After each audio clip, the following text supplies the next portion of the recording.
You are listening to Lovely Talks Heavy.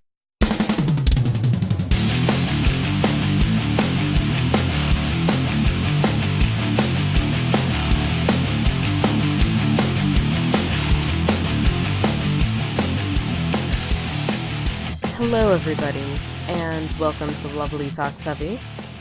I am your host, Lovely, and I discuss everything I enjoy with regard to heavy music. First off, thank you for your patience, everyone, for waiting for a new episode. I know it's been a few weeks, but I'm back, feeling a bit better, drinking more tea.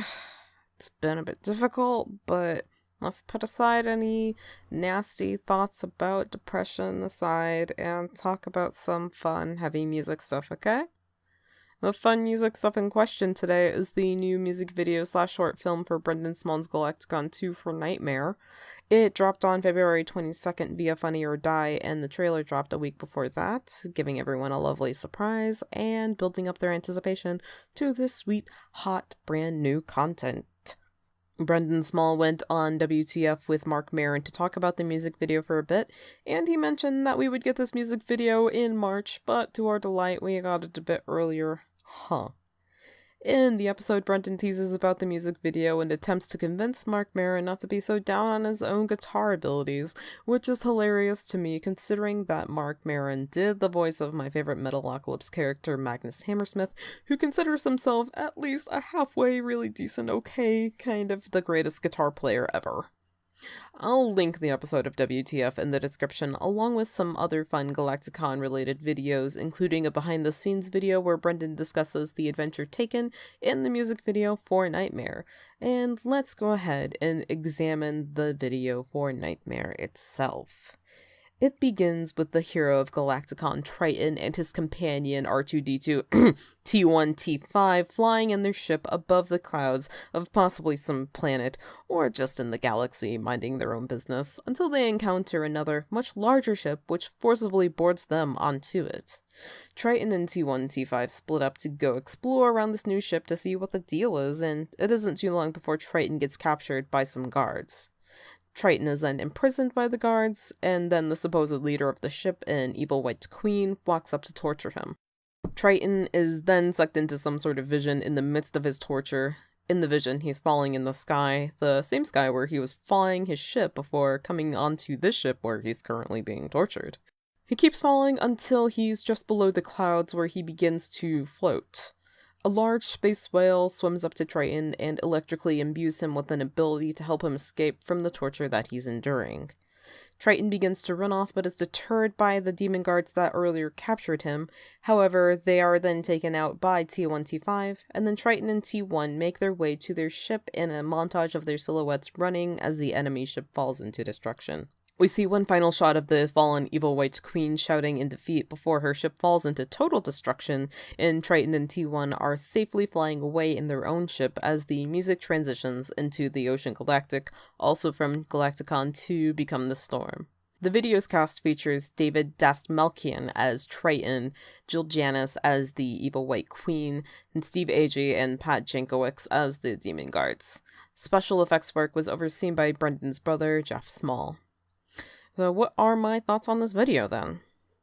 In the behind-the-scenes video, Brendon described this video as a mini-adventure within the arc of the larger story of Galaktikon 2. And he's right. The story of the music video for Nightmare could take place within the span of a single episode of Star Trek or Marvel's Avengers Assemble. It can be difficult to make a story flow naturally within the span of one music video, especially a sci-fi story where the necessary rules of the world in the story need to be established quickly. I think Brendon successfully tells the story efficiently with a Nightmare, and thinking about what resources were available to him and how to make them work for what he wants to do. Even though the settings built for the video were no doubt small, they felt connected to each other. And even though the ship that boarded Triton and T1 were superior in size to theirs, you begin to think about how small in scale the story is, and the setting is, because the concept of the story of Galaktikon takes place in the vastness of outer space itself.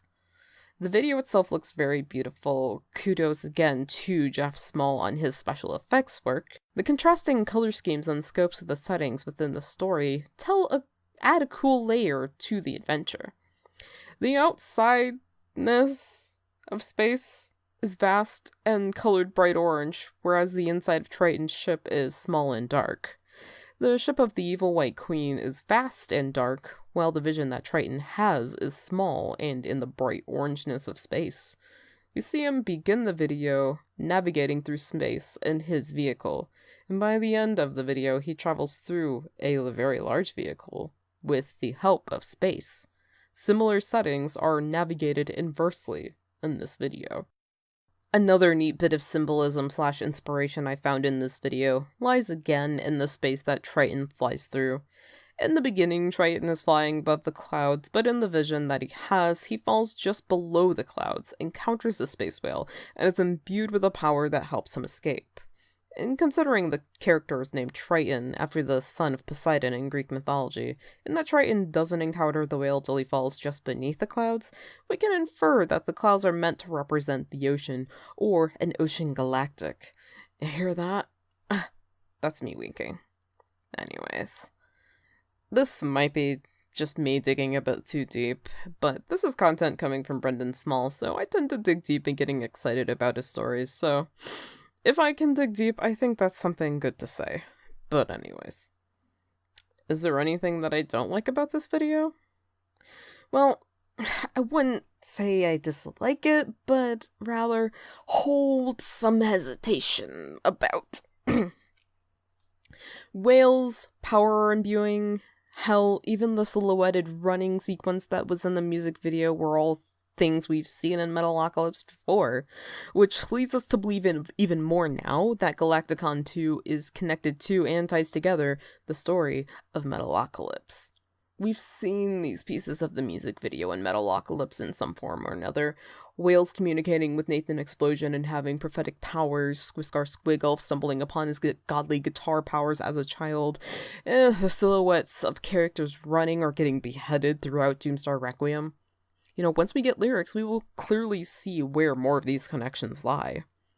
Perhaps this use of images is as deep as the connections go. There's really nothing else about Galaktikon 2 that could possibly say anything about Metalocalypse, if anything at all. And Brendon just really likes using these sorts of devices, which, is fine if you're someone who's new to Brendon Small's body of work and just encountering it for the first time in the form of Galaktikon. But if you've been sitting for hours just thinking about lyrics alone, like me, let alone the rest of what Brendon Small does, then, this can be kind of disappointing. Using the same kinds of devices and ideas over and over again in the span of how many years since Metalocalypse began? Thinking about it more, though, my hesitation really isn't in that, because I'm leaning way more to the camp of Galaktikon 2 and Metalocalypse definitely being connected. I think my hesitation is in that whatever the story is ultimately going to be in Galaktikon 2, what the wider thing really is, and how it's connected to Metalocalypse, how the rest of the events will unfold, I'm a bit afraid of what the result will be. That, more specifically, that the result will be disappointing. It makes me think back to when I had an IQ of 9,000 and I really liked Rick and Morty.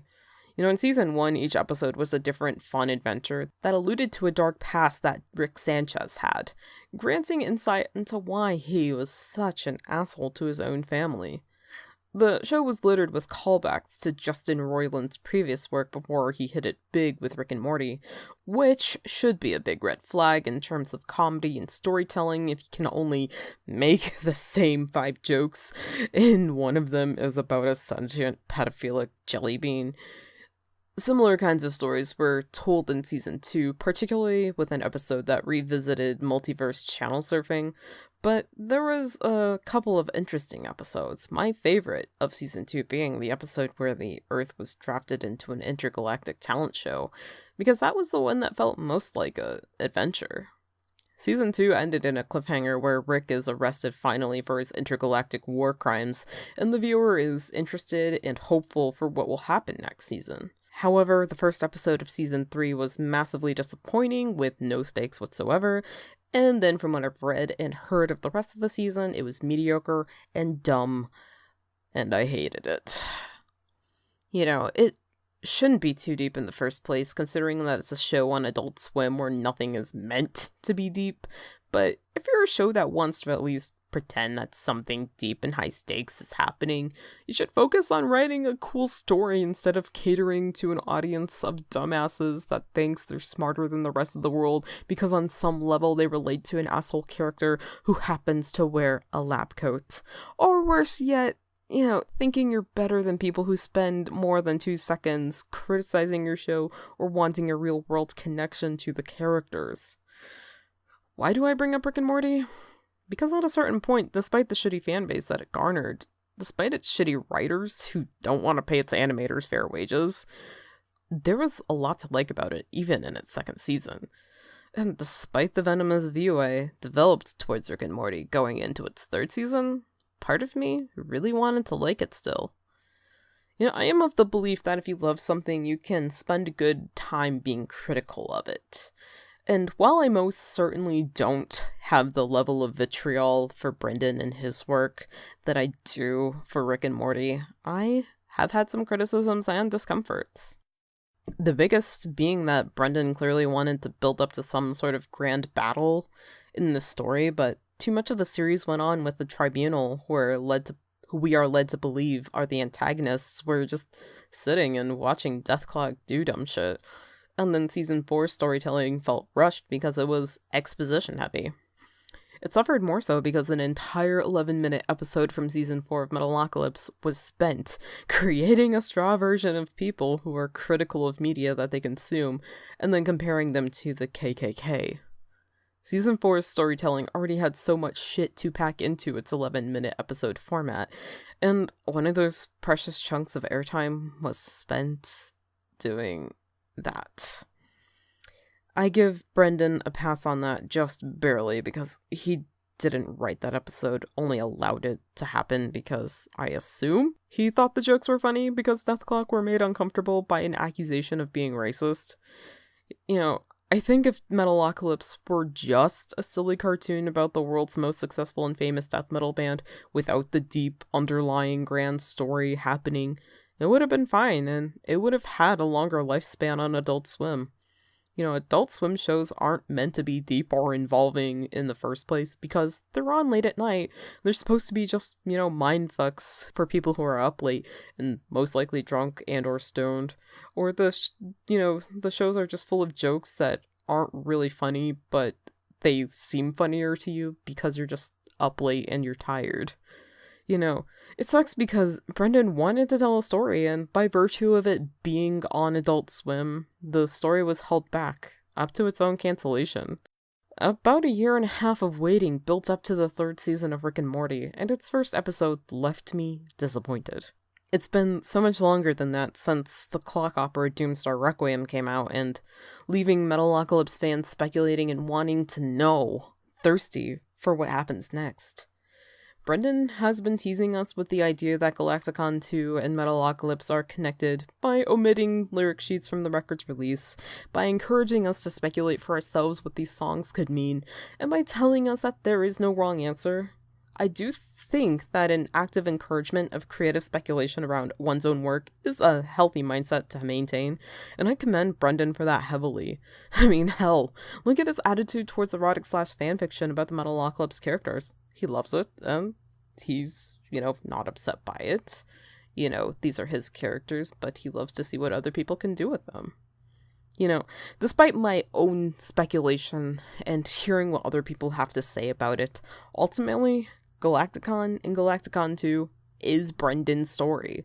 And I think I speak for all of his fans who have stuck it through with him when I say that we all want to know exactly what he thinks is the story's end. And I just want more than anything for it to be a satisfying ending. Thanks everyone for listening to this episode of Lovely Talks Heavy. It took a weird, more analytical, deep turn than I expected, and included a lot more talk about Metalocalypse than I intended. That is to say, any at all. But nonetheless, I hope you enjoyed it. If you enjoyed the show, please do share it with a friend. Every time the show hits a new set of ears, it means the absolute world to me. Now, please do share with me what you thought of the short film/music video for Nightmare by Brendon Small. Give me your thoughts on social media on Mixcloud, Instagram, YouTube, Twitter, and Tumblr. I'm LovelyMetalhead. Be sure to follow me and share the content that I put on there by retweeting, reblogging, or, linking it to your deep web hitman that you hire on the regular. I don't know what that was. Anyways, until next week, next Saturday, the next episode of Lovely Talks Heavy, you stay brutal, my friends. Bye!